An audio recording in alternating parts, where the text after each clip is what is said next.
Do you, Chioma, take Daniel to be your lawfully wedded husband?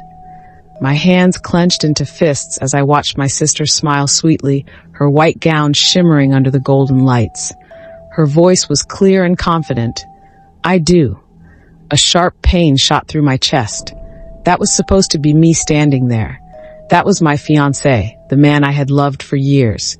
But now, in front of hundreds of guests, including our parents, he was marrying my sister. And no one, not my mother, not my father, thought there was anything wrong with it. The guests cheered. Chioma beamed.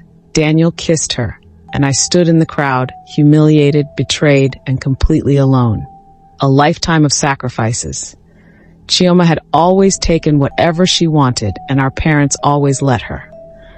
As a child, she wanted my toys, and I was told to give them to her. When I got a new dress, she cried until I handed it over. And when I excelled in school, my mother scolded me for making Chioma feel less important. She's your younger sister, Susan. Make her happy. That was the rule of our family. Chioma's happiness came first. When I started dating Daniel, I thought I had finally found something that belonged to me. We were in love, planning a future together. But then Chioma set her eyes on him. She started spending more time around him, pretending to need his help. And before I knew it, Daniel had fallen into her trap. I fought. I begged. I cried. But my parents told me to let go. Chioma is younger than you. Don't be selfish. You'll find another man, my mother said. And just like that, my relationship was stolen from me, just like everything else. As I walked out of the wedding hall that day, I made a promise to myself. I will never let them take anything from me again. What I didn't know was that fate had its own plans, and soon I would meet a man who would change everything. A man named Chuka. I had barely recovered from the humiliation of Chioma's wedding when my mother called me 2 days later. Susan, come to the house now, she ordered. Your sister needs you. I almost laughed at the audacity. Chioma needed me? After stealing my fiancé? I wanted to refuse, but something in me said to go. Maybe to hear what excuse they had this time. When I arrived, I was greeted by the sight of Chioma crying on the couch while my parents comforted her. She wasn't sad, though. No, she was throwing a tantrum. Chuka embarrassed me today, right in front of the entire office, she wailed. Chuka. I had heard of him, her billionaire boss, one of the most powerful businessmen in Lagos. From what I knew, he was ruthless, cold, and had no patience for nonsense. Whatever Chioma had done must have been bad. What happened? I asked, trying to keep my voice steady. I was just a little late, Chioma sniffed. And he shouted at me like I was some common worker. Me. I told him I'm not just anyone. I'm Mrs. Daniel now. But he doesn't care. I sighed. Of course. Chioma had probably been acting entitled again. But I was tired of this conversation. If you can't handle him, maybe quit, I said, standing to leave. Susan, my mother scolded. Don't talk to your sister like that. You should be supporting her. That was my last straw. Support her? After everything she had done, I turned and walked out without another word. The last thing I expected was to meet Chuka the next day. I was at a coffee shop trying to clear my mind when a deep voice interrupted my thoughts. You must be Chioma's sister. I looked up and there he was, tall, well-dressed, and completely intimidating. His sharp eyes studied me as if he already knew everything about me. I don't know what she told you, I said, crossing my arms, but I have nothing to do with her office drama. To my surprise, Chuka smirked. I don't care about that. I came because I have a proposal for you. A proposal? I repeated, confused. He leaned in slightly. I need a wife, Susan. My father has given me a deadline. Get married or lose my position as CEO. I don't have time for love, and I don't want a woman who will expect romance. I need a partner, someone who, like me, has something to prove. My heart pounded. Was this man serious? And why me? I asked suspiciously. Because marrying you will send a message.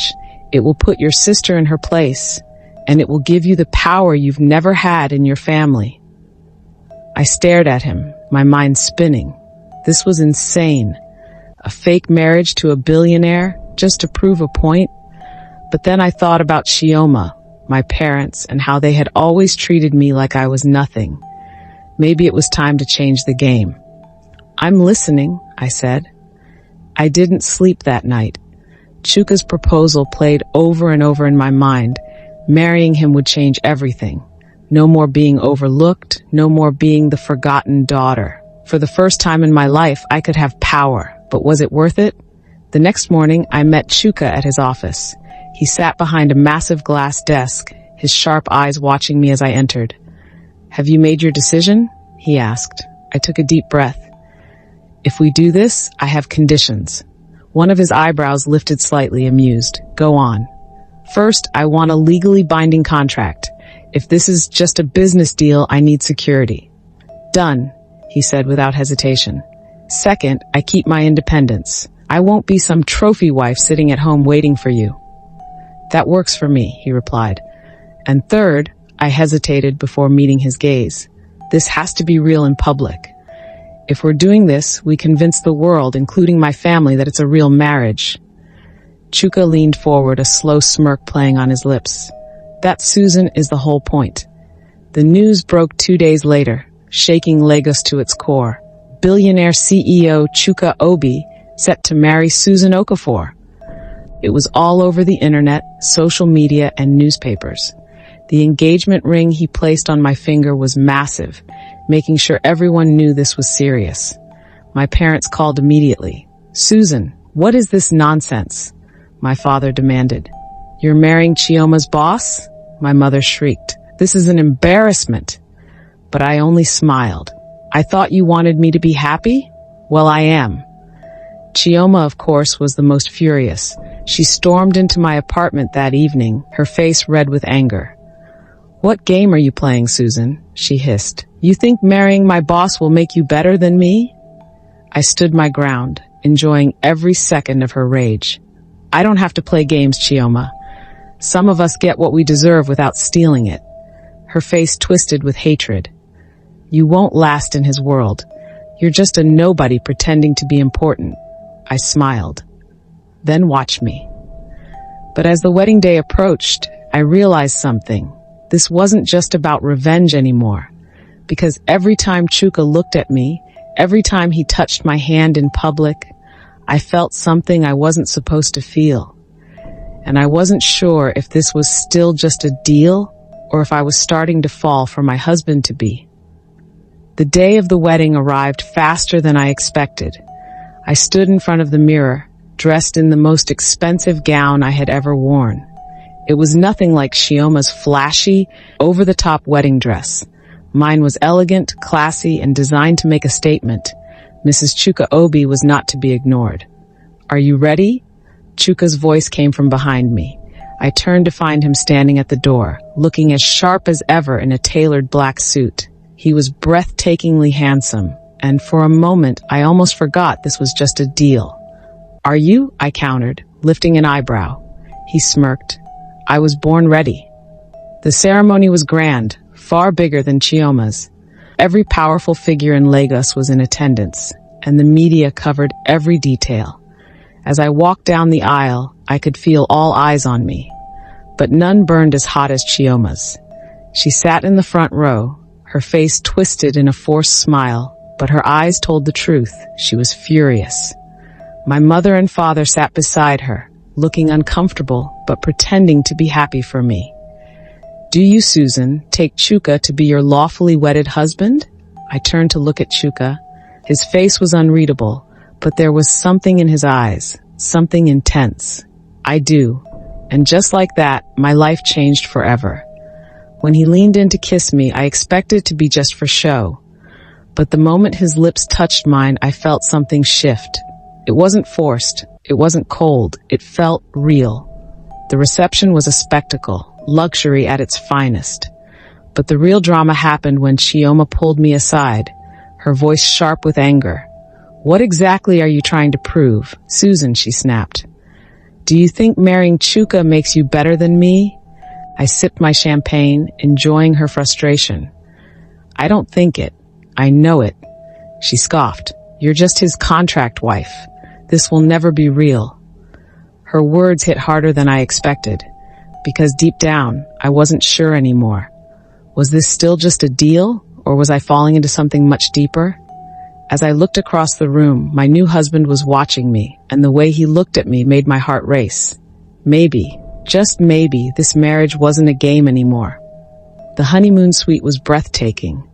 Floor-to-ceiling windows overlooked the city skyline, and the luxurious space screamed wealth and power, just like the man I had married. I stood near the bed, feeling strangely nervous as Chuka loosened his tie. "You don't have to look so tense," he said, smirking. "We both know this isn't that kind of marriage." I let out a breath I didn't realize I was holding. Good, because I don't plan on playing the role of a love-struck wife. His eyes darkened slightly, but he only nodded. Fine by me. Still, as I lay in bed that night, on my side, far away from him, I couldn't ignore the awareness buzzing in the air. This was a fake marriage, but why did it feel so real every time he looked at me? The days after the wedding were a whirlwind of events and media attention. Chuka and I attended business dinners, charity galas, and high-profile meetings, always putting on a show for the cameras. To the world, we were a perfect power couple. But behind closed doors, our relationship was still complicated. One evening, we attended an exclusive event at a 5-star hotel. As we walked in, cameras flashed and whispers filled the air. "She's so much classier than his past girlfriends. Chioma must be losing her mind." I smiled, knowing Chioma was probably somewhere fuming. And sure enough, just as I picked up a glass of champagne, she appeared. "Susan," she greeted with a fake smile, "still enjoying your little fantasy?" Before I could respond, Chuka's hand slid around my waist, pulling me close. "It's not a fantasy," he said smoothly, his voice dripping with confidence. "Susan is my wife, and she's everything I could ever need." Chioma's smile faltered. I could see the jealousy burning in her eyes. "We'll see how long that lasts," she muttered before storming off. As soon as she was gone, I turned to Chuka. "That was unexpected." He shrugged. "You wanted this to look real, didn't you?" I nodded, but my heart was beating too fast, because at that moment, I realized something dangerous. I wasn't just playing the role of Chuka's wife anymore. I was starting to feel like his wife.